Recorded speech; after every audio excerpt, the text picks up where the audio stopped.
Hebreus capítulo 13, versículo 8 diz assim: Jesus Cristo é o mesmo ontem e hoje e eternamente.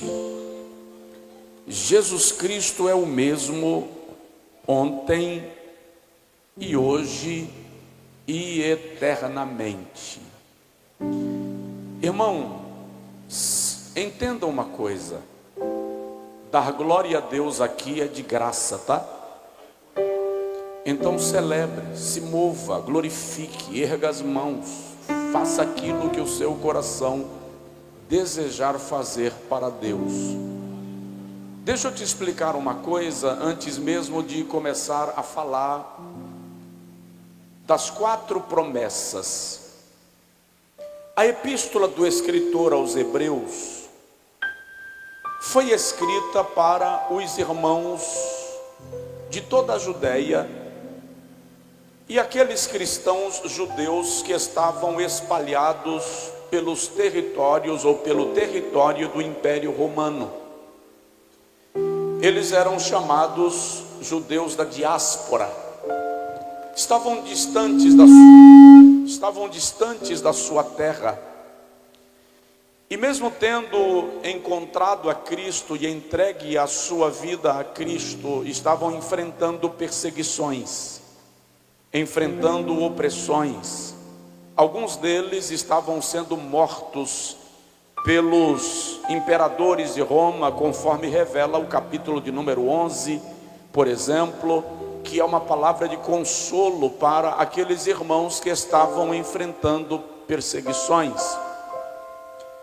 O objetivo do apóstolo que escreveu esta epístola, e não se sabe exatamente quem, porque pelo menos ele não se identifica, mas o seu objetivo é firmar na fé aqueles cristãos que estavam enfrentando perseguições, que estavam enfrentando adversidades, e a base que o escritor utiliza, o argumento que o escritor utiliza para firmar na fé aqueles irmãos é a imutabilidade de Cristo, ou seja, não importa quanto tempo passe, Jesus não muda.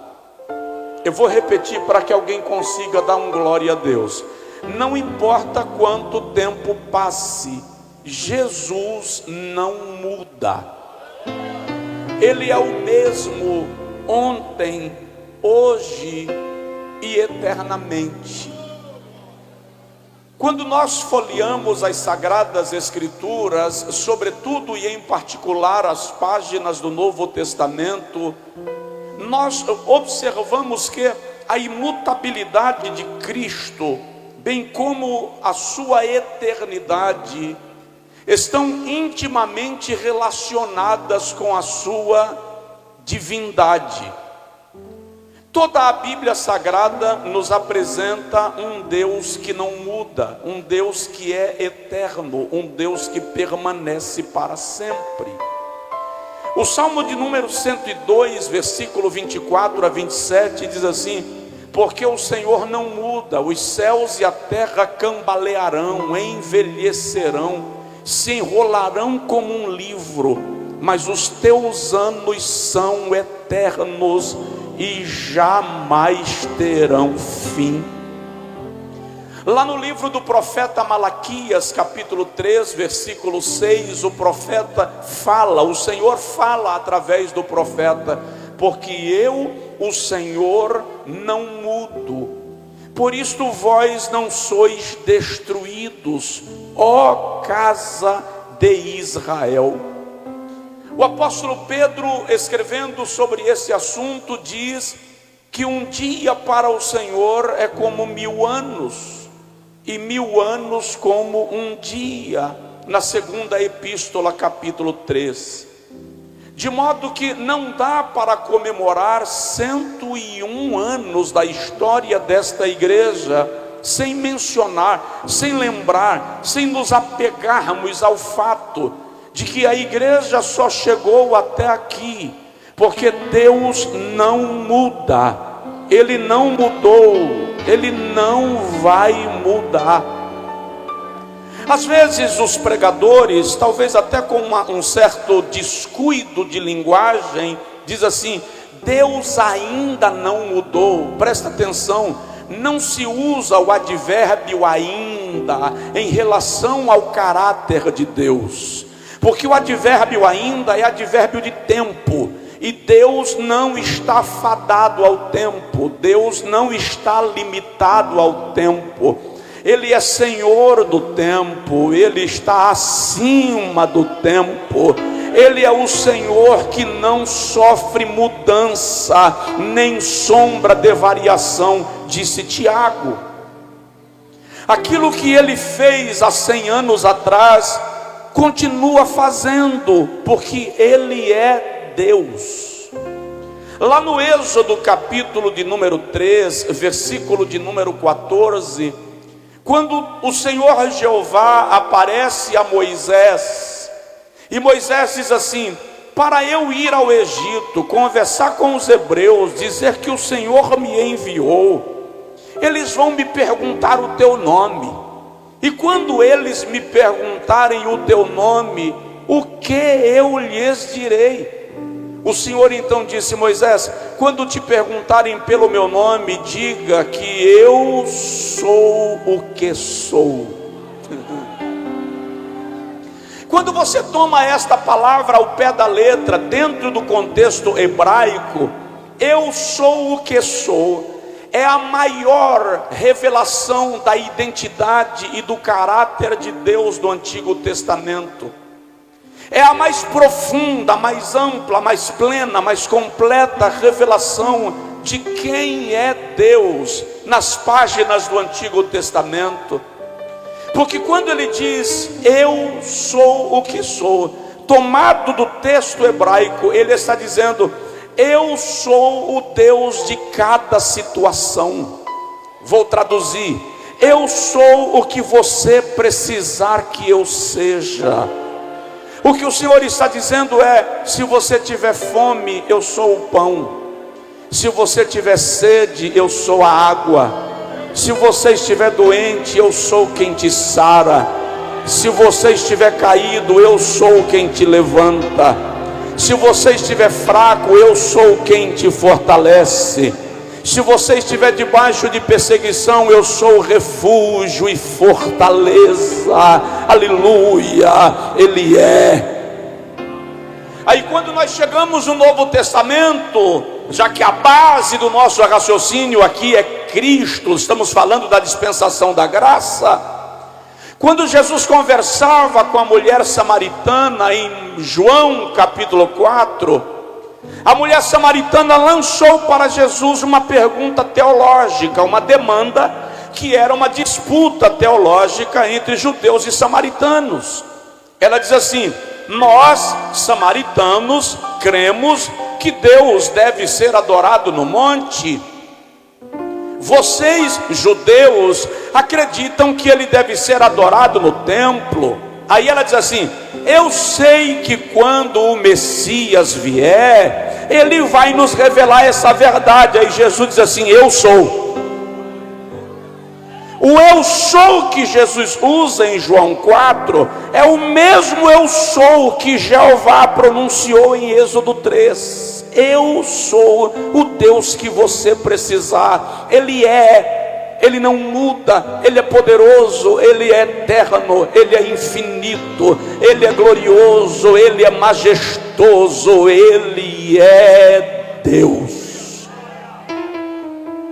E é dentro desta confiança e certeza que nós nos apropriamos das 4 promessas que eu mencionei no início da reflexão. Qual promessa, pastor?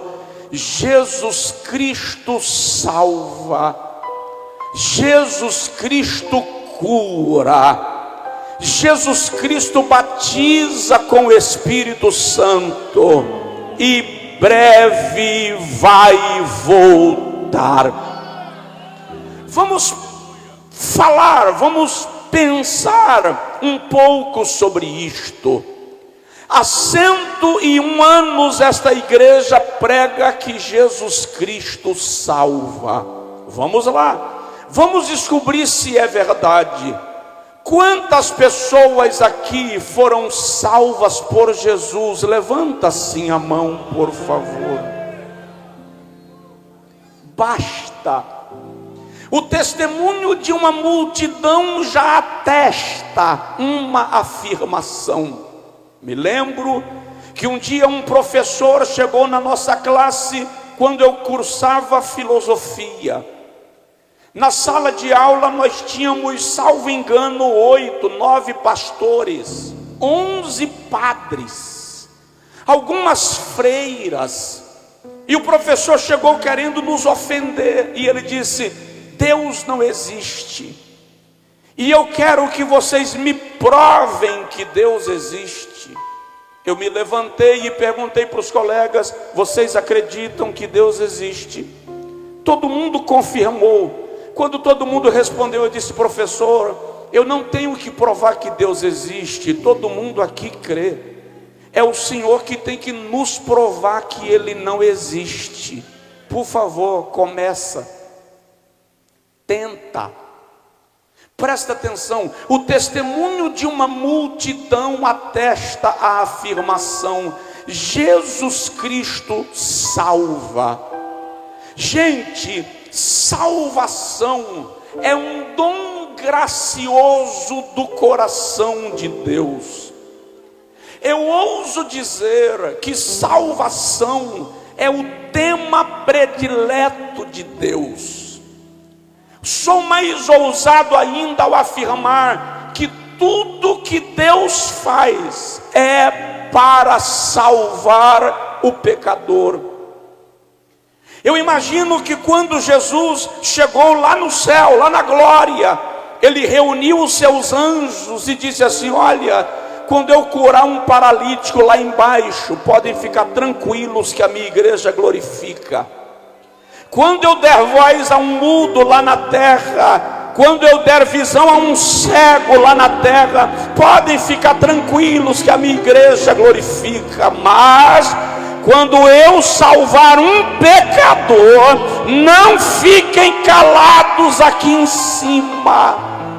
De modo que a Bíblia diz que há festa no céu por um pecador que se arrepende. Porque salvação é o tema predileto de Deus. Um determinado estudioso norte-americano, estudioso do texto grego, calculou.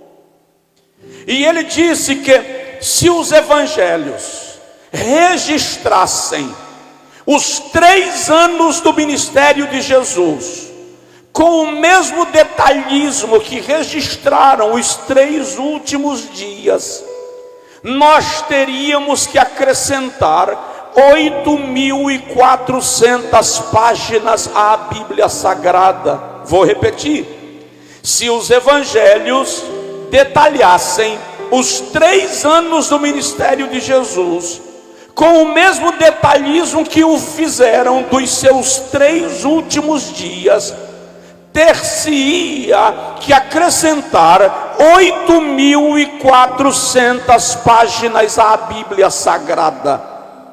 Sem dúvida, a ênfase que os evangelistas deram aos 3 últimos dias se devem à importância e à grandeza da obra que ele realizou, a obra da salvação. No Evangelho segundo Mateus, capítulo de número 26, versículo de número 8, ele diz: o Filho do Homem veio buscar e salvar tudo o que se havia perdido.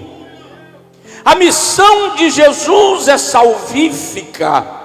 No Evangelho segundo Mateus, capítulo de número 18, versículo de número 11, a Bíblia relata para nós que o Senhor Jesus veio buscar e salvar o que se perdera.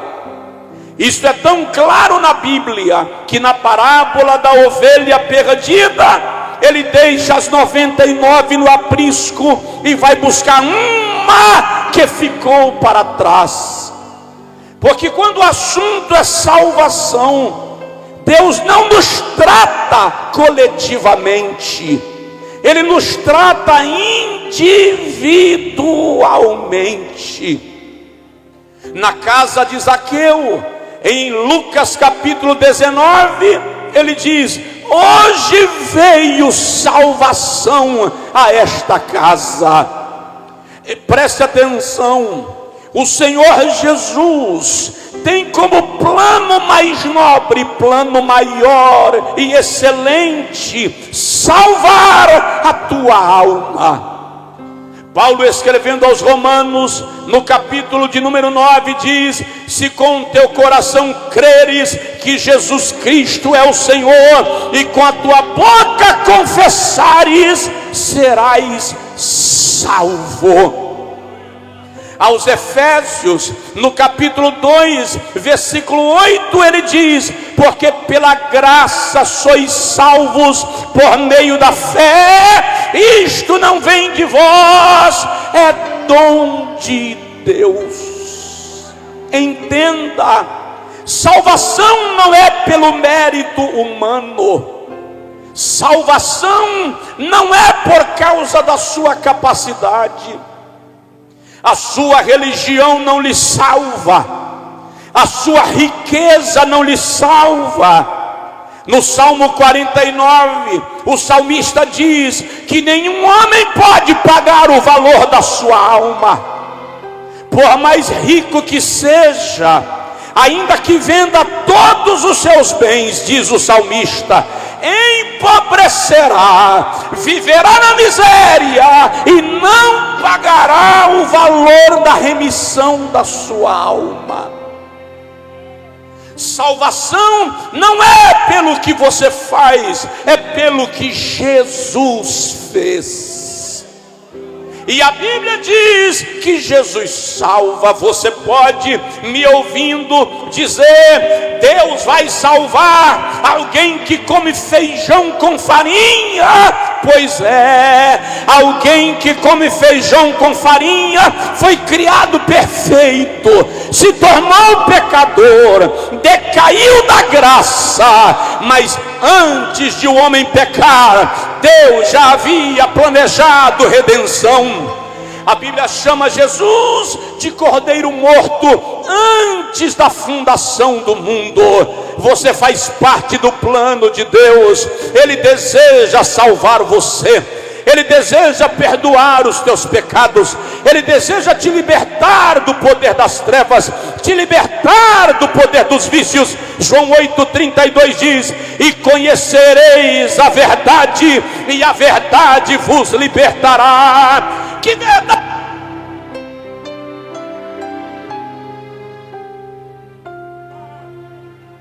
Aleluia! Você pode perguntar: que verdade, pastor? E ele mesmo responde: eu sou o caminho e a verdade e a vida.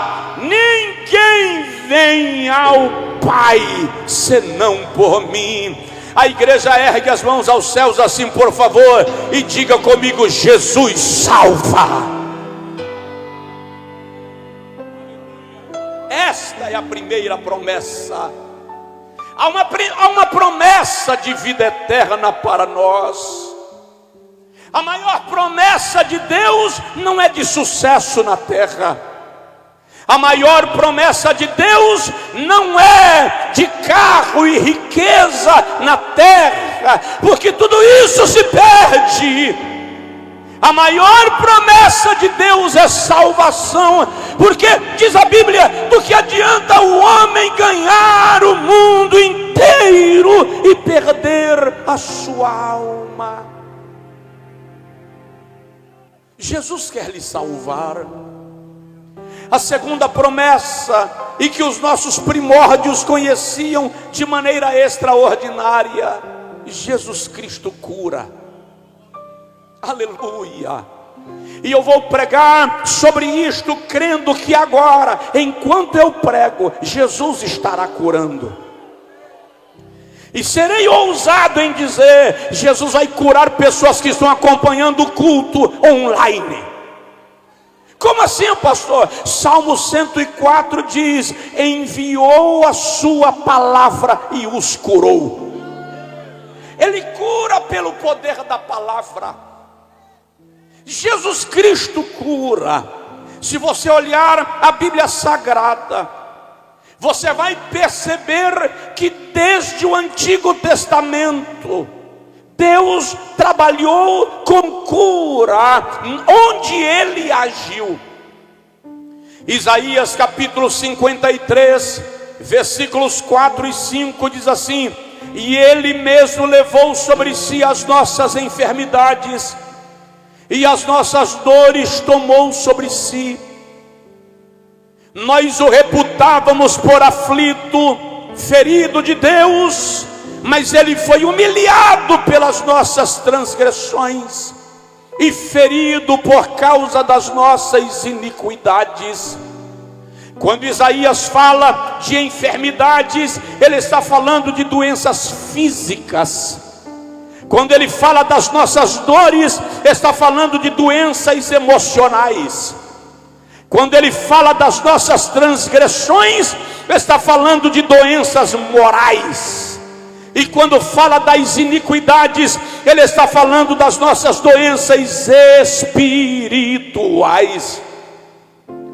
Porque eu já vi alguém dizendo que o livro de Isaías 53:4 não está falando de cura física. Ah, está sim.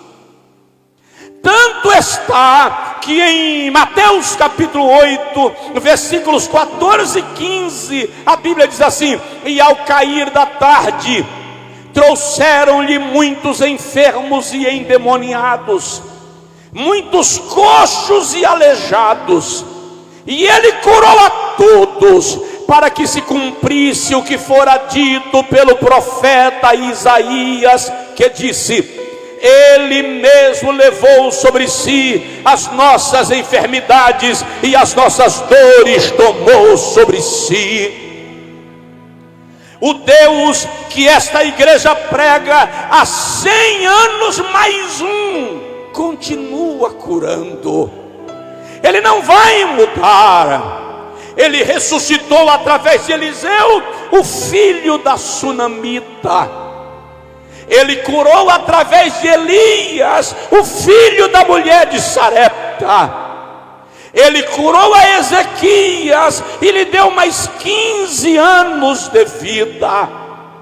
Quando nós chegamos no Novo Testamento, então, nós percebemos que onde Jesus passava, alguém era curado. Entrando em Jericó, ele curou um cego. Saindo de Jericó, ele curou 2 cegos. Chegando em Jerusalém, ele curou um leproso que disse: se tu queres, podes me fazer limpo. E ele disse: quero ser limpo. Saindo de Jerusalém, ele curou 10 leprosos. Chegando em Naim, ele ressuscitou o filho da viúva. Em Betânia, chamou para fora um morto sepultado há 4 dias, e ele levantou com as suas próprias pernas. Em Cafarnaum, ele curou a mulher do fluxo de sangue, e indo à casa de Jairo, ressuscitou a filha do chefe da sinagoga. Ah, Jesus Cristo cura. Ei, barabagai, louva, churou, nadagai. Jesus Cristo cura. Não sei qual é a sua enfermidade, não sei o que o médico te disse, e não ignoro o que o médico disse, mas não posso ignorar a capacidade de Deus em reverter qualquer situação. Ele cura, Ele é poderoso para sarar. Ele é poderoso para restaurar a saúde. Jeremias capítulo 30, versículo 17, ele diz assim: porque eu restaurarei a tua saúde e curarei todas as tuas feridas. Tenho ouvido testemunhos e testemunhos de cura divina. Eu sei que o Senhor não mudou. Não é uma questão de capricho, não é uma questão de fanatismo, não é uma questão de religiosidade, é uma questão de fé.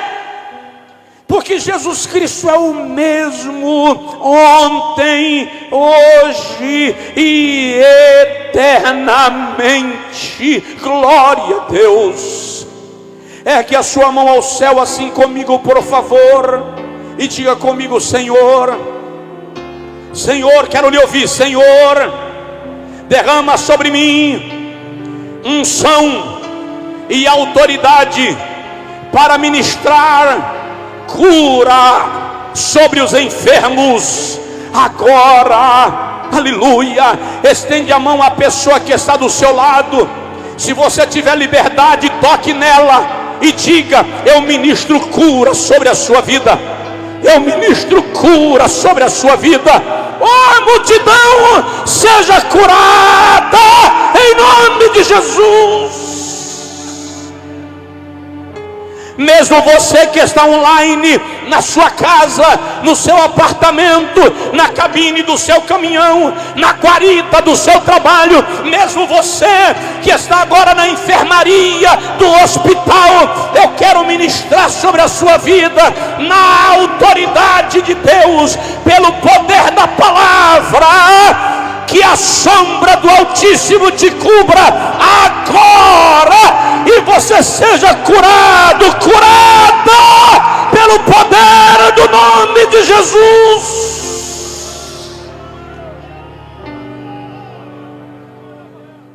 Aleluia.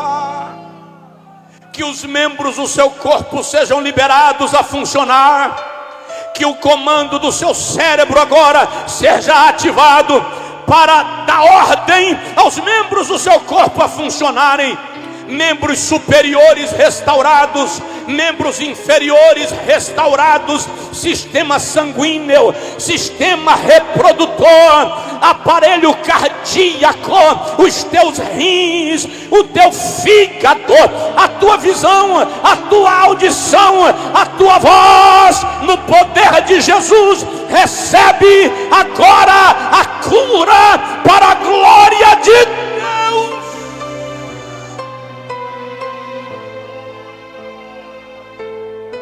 Jesus Cristo cura. Oh, aleluia.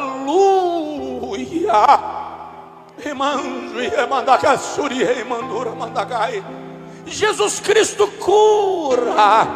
Ele não mudou, ele não vai mudar.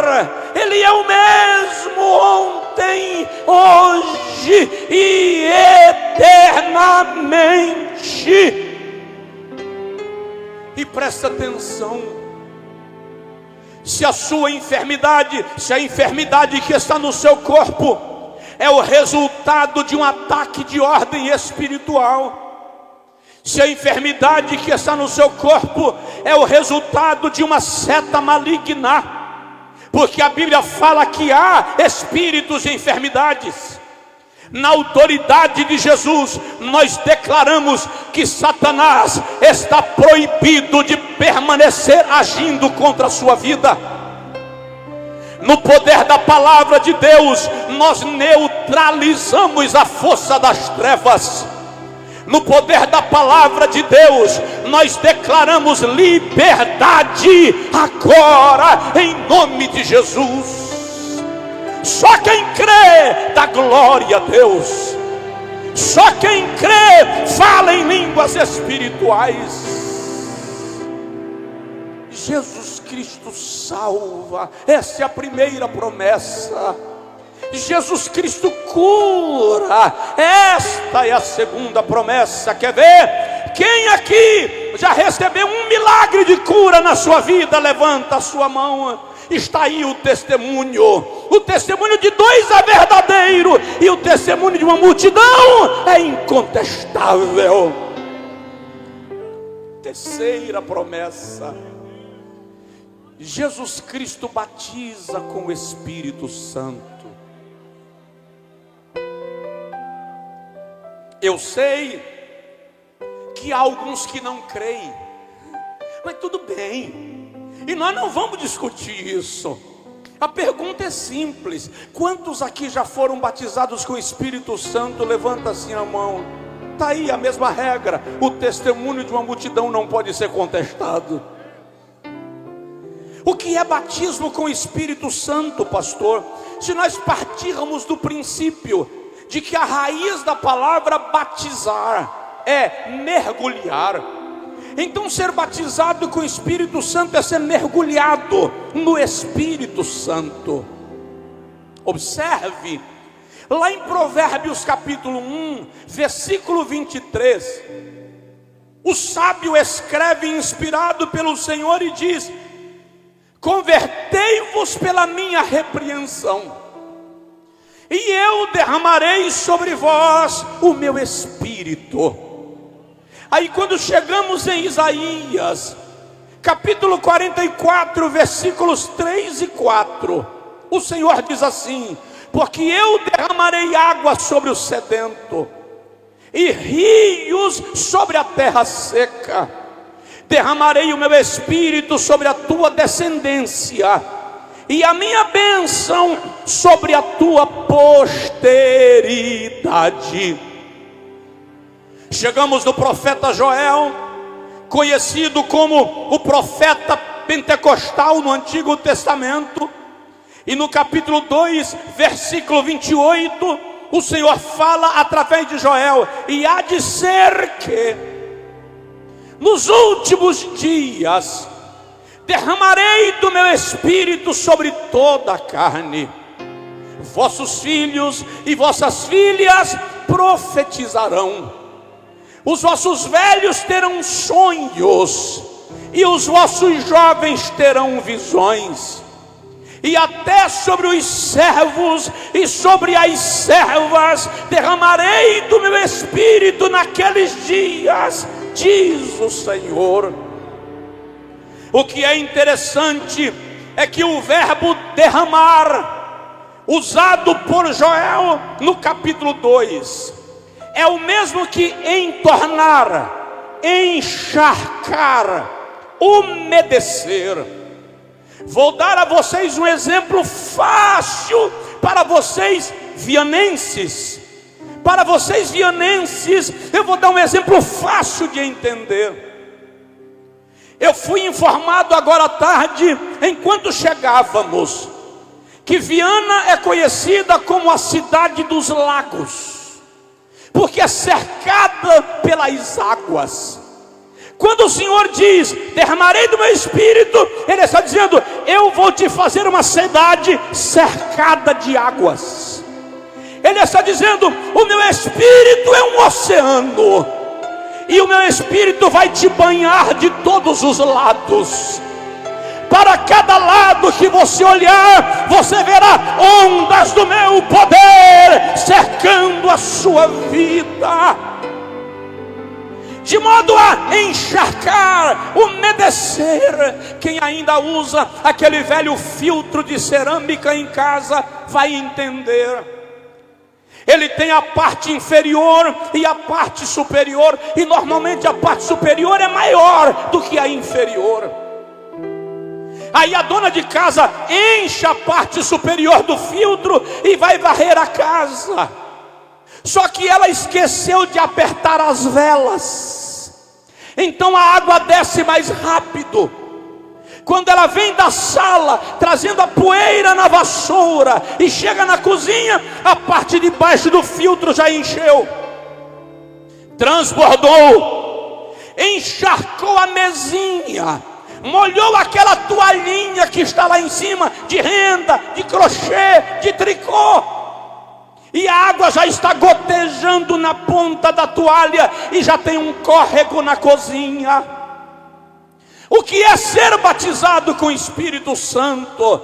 É você não apertar as velas da alma, é deixar o Espírito derramar, derramar, derramar, até transbordar. Vai inundar, vai umedecer, vai molhar tudo ao teu redor, vai fazer córregos de bênçãos na sua vida, porque Jesus Cristo batiza com o Espírito Santo. Aleluia. Um dia João Batista disse: eu vos batizo em água para o arrependimento, mas depois de mim vem um, do qual não sou digno de desatar as alparcas. Este vos batizará com o Espírito Santo e com fogo. Aleluia. Em Atos dos Apóstolos, capítulo 1, versículo 8, Jesus diz: mas recebereis poder. Vou repetir: mas recebereis poder. Vou dizer de novo, é Jesus quem fala: mas recebereis poder ao descer sobre vós o Espírito Santo, e ser-me-eis testemunhas, tanto em Jerusalém, como em toda a Judeia e Samaria, e até os confins da terra. Chegou até nós. Em Atos capítulo 2, versículo 1 ao versículo 4, a Bíblia Sagrada diz: e cumprindo-se o dia de Pentecostes, estavam todos reunidos no mesmo lugar. De repente veio do céu um som, como de um vento impetuoso, que encheu toda a casa onde estavam assentados. E foram vistas por eles línguas repartidas, como que de fogo, as quais pousaram sobre cada um deles. E todos, quantos? Todos foram cheios do Espírito Santo e começaram a falar em outras línguas, conforme o Espírito lhes concedia que falassem. Aí a Bíblia Sagrada nos diz: naquele dia, as nações que estavam em Jerusalém ouviam-nos falando em sua própria língua. Uma certa feita, fui convidado para dar uma aula de encerramento de curso teológico numa instituição muito conhecida à época em São Paulo. E era uma instituição de teologia ortodoxa, cessacionista, que não crê na contemporaneidade dos dons espirituais. Quando eu terminei a aula, um jovem aluno pediu a palavra e disse assim: pastor Josué, por que vocês pentecostais não param de mentir e enganar, e param de pregar sobre o que vocês chamam de batismo com o Espírito Santo? Aí ele catou uma Bíblia e disse assim: vocês ainda têm a coragem de usar Joel 2:28 para dar base ao vosso argumento? E ele disse: em Atos 2:14, a profecia de Joel já se cumpriu, está aqui. Pedro diz: hoje se cumpre a palavra do profeta Joel. Não é mais para hoje, ele disse. Você que prega para multidões do Brasil, comece a pregar a verdade acerca disto. Foi muito desagradável até. Houve um silêncio naquela sala. E eu, olhando para ele, disse: parabéns, 4 anos de curso teológico te ajudaram pelo menos a identificar algumas referências bíblicas, e isso é bom. Aí eu disse a ele: mas me deixe de fazer uma pergunta antes de responder a sua. E eu disse a ele: você crê que o Deus que usou a Joel também usou a Pedro? Ele disse: é claro que eu creio. Falei com ele: então está resolvido o problema. A promessa de Joel, sim, era era para a igreja primitiva. Tanto era que Pedro diz: se cumpriu a palavra do profeta Joel. Mas acontece, eu disse a ele, que Deus derramou o seu Espírito lá da glória e ficou olhando para a igreja para ver como ela reagiria. E enquanto Jeová olhava, ele gostou tanto da maneira que a igreja reagiu, que ele tomou a Pedro e disse: esta promessa se diz respeito a nós e a vós, e aos vossos filhos, e aos que estão longe, e a tantos quantos Deus nosso Senhor chamar. Quem aqui é chamado por Deus? Erga assim a mão. Quem aqui é chamado por Deus? Aleluia! Então a promessa é para você. Jesus batiza com o Espírito Santo. Tanto batiza que 8 anos depois do dia de Pentecostes, os irmãos de Samaria foram cheios do Espírito Santo em Atos 8. 10 anos depois do dia de Pentecostes, eles foram cheios na casa de Cornélio em Atos 10. 20 anos depois de Pentecostes, eles foram cheios na igreja de Éfeso em Atos 20. A história diz que o Espírito Santo continuou com a igreja. Se você ler a enciclopédia britânica, procura lá no item avivamento, no primeiro parágrafo está escrito assim: em todos os grandes avivamentos da história da igreja, houve manifestação de línguas estranhas. Abre parêntese e coloca lá, grego, glossolálias, fecha parêntese, ponto, e vírgula. Todas as vezes que as línguas estranhas foram rejeitadas, o avivamento foi distorcido ou totalmente suprimido. Uma igreja cheia do Espírito Santo é uma igreja que crê na manifestação dos dons espirituais. Uma igreja centenária tem a experiência dos dons espirituais. Aí no ano 1910, 1911, este mover chegou nas terras do Brasil. A irmã Celina de Albuquerque levantou uma madrugada e disse a Deus: se isso que o irmão Daniel fala é verdade, eu quero. No meio da madrugada, ela começou a falar em línguas espirituais. Há um biógrafo que diz que a irmã dela, irmã Nazaré, quando viu Celina falando em línguas, disse: vou contar para o pastor que você está falando a língua que os missionários falaram. Quando Nazaré foi saindo pela porta para chamar o pastor para mostrar a cena, Nazaré voltou da calçada falando em línguas espirituais. Jesus Cristo batiza com o Espírito Santo, aleluia. Só quem pode, glorifique a Ele. E se você puder, fale em línguas espirituais. Esta igreja é cheia do poder do Espírito Santo.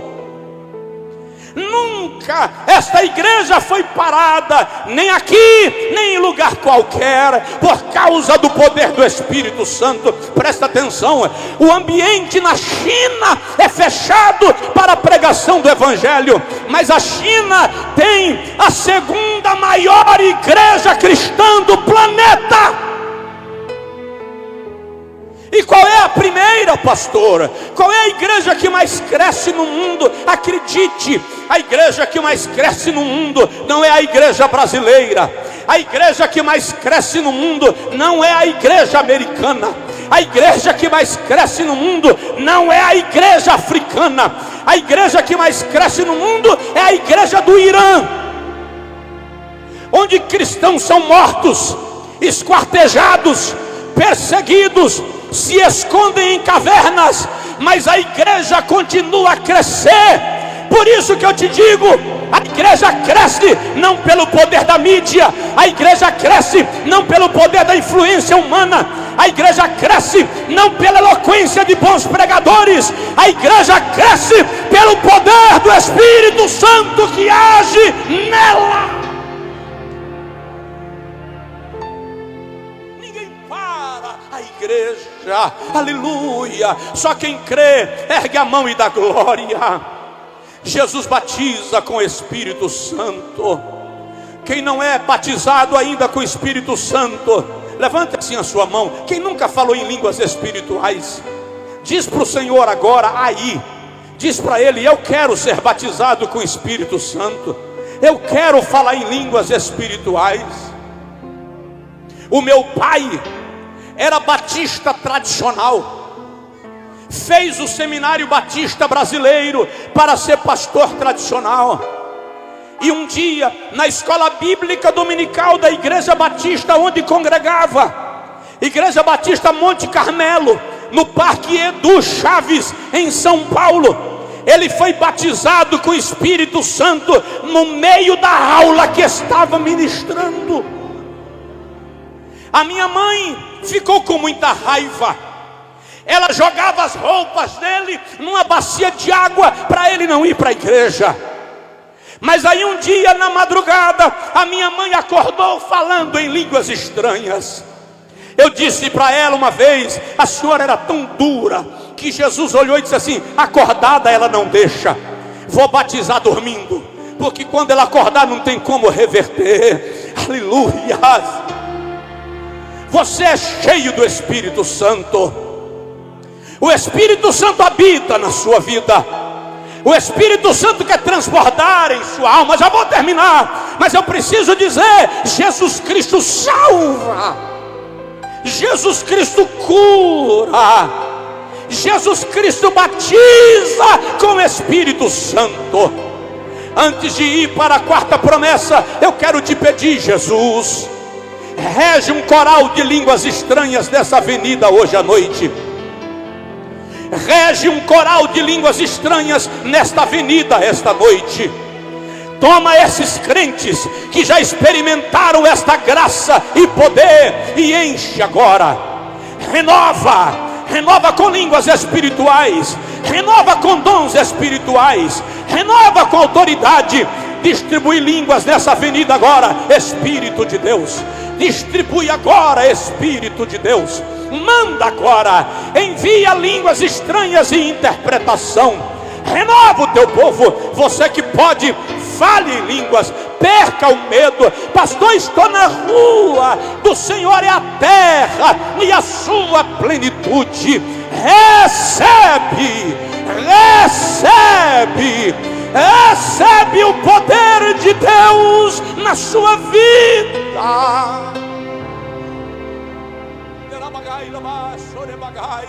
Dá um toque no seu vizinho, se for possível, e diz para ele: recebe renovo espiritual. Dá um toque nele: recebe renovo espiritual, recebe renovo espiritual. Seja cheio, seja cheio. Você que está online, em casa, no ônibus, no hospital, comece a falar em línguas espirituais agora. Eu declaro, porque é assim que o Senhor me diz: muralhas estão caindo agora, algemas estão se quebrando, sentenças estão sendo revertidas, aleluia. Diagnósticos serão mudados pelo poder da palavra de Deus.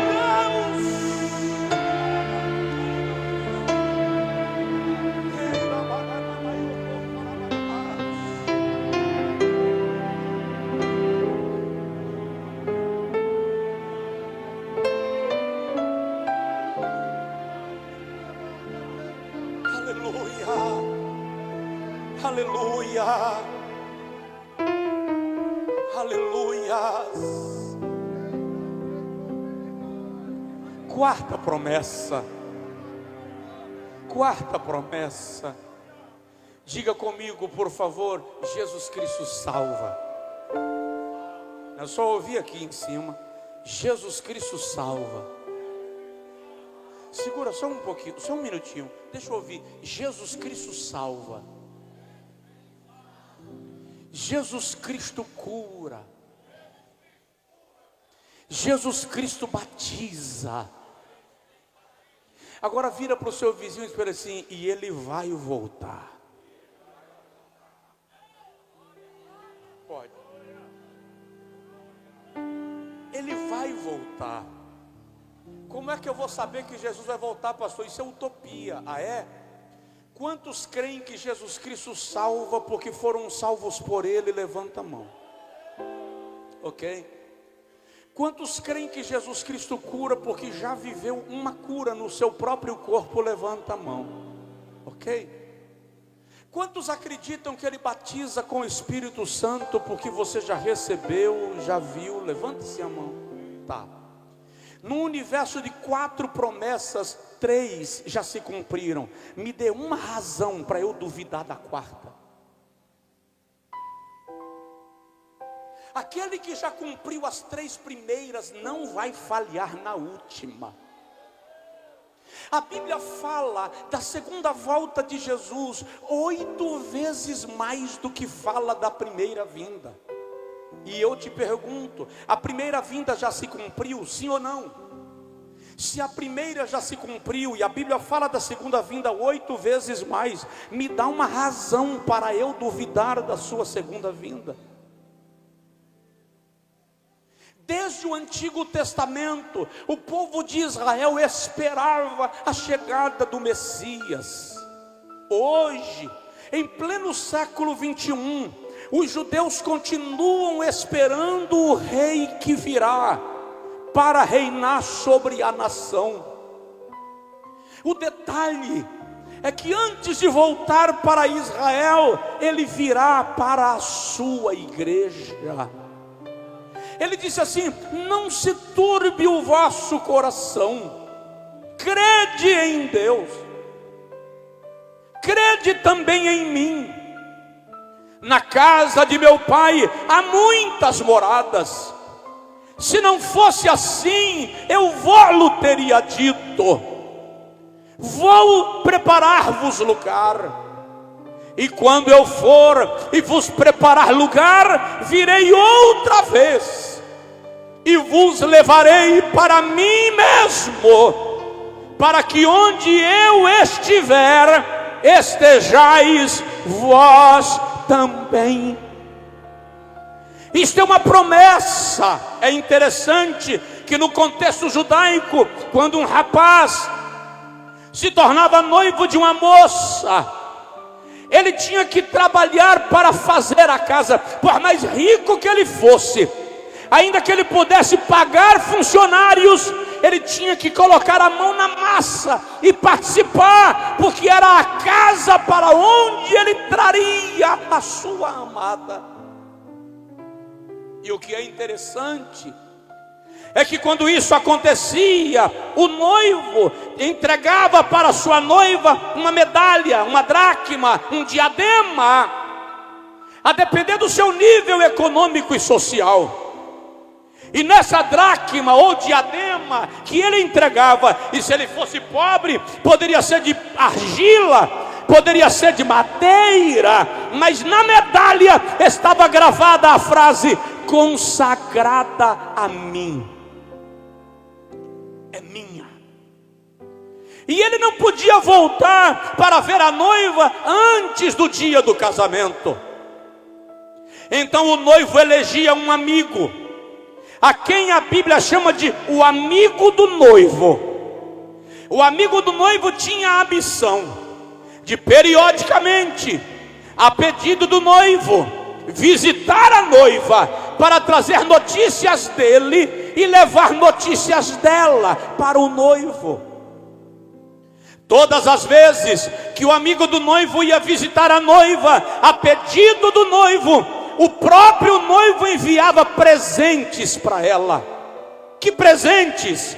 Joias. Porque era com aquelas joias que ela iria se adornar no dia do casamento.